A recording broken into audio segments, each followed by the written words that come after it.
Savoir par où commencer? Vous voulez connaître les gestes de base qui vont vous permettre de progresser à votre rythme? Dans cette vidéo, on va voir 5 exercices de base pour un footballeur débutant.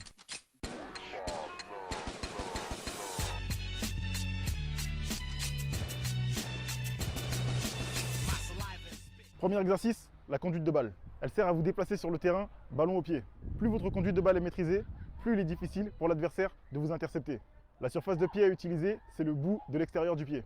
Dès le début, il faut s'habituer à utiliser les deux pieds, comme ça vous aurez un avantage certain sur vos concurrents.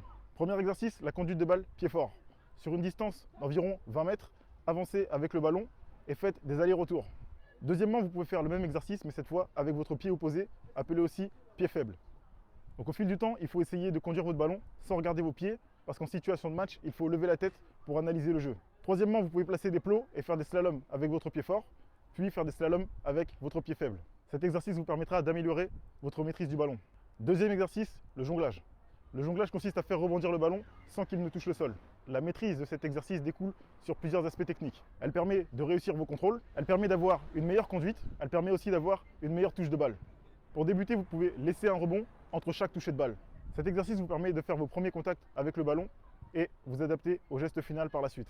Donc la surface de contact à utiliser, c'est le coup du pied. Premièrement, vous pouvez vous entraîner avec votre pied fort.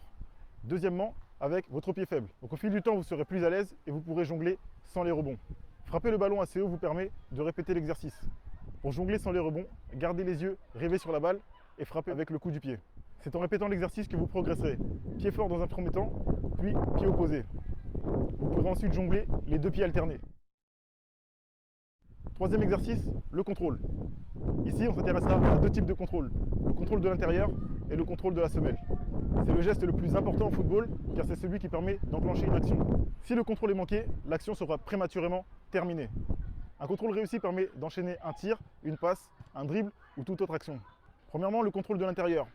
Quand votre coéquipier vous fait la passe, gardez les yeux sur la balle et tendez l'intérieur de votre pied. Votre pied d'appui doit rester à quelques centimètres de la balle.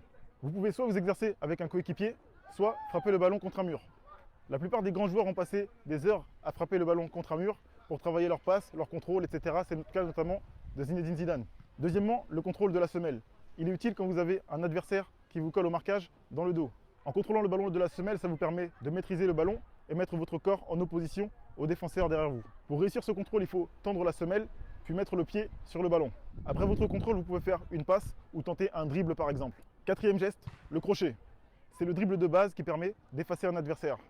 Il consiste à faire un mouvement sur le côté pour éviter le défenseur. Il y a deux types de crochets, le crochet intérieur et le crochet extérieur. Fixez le défenseur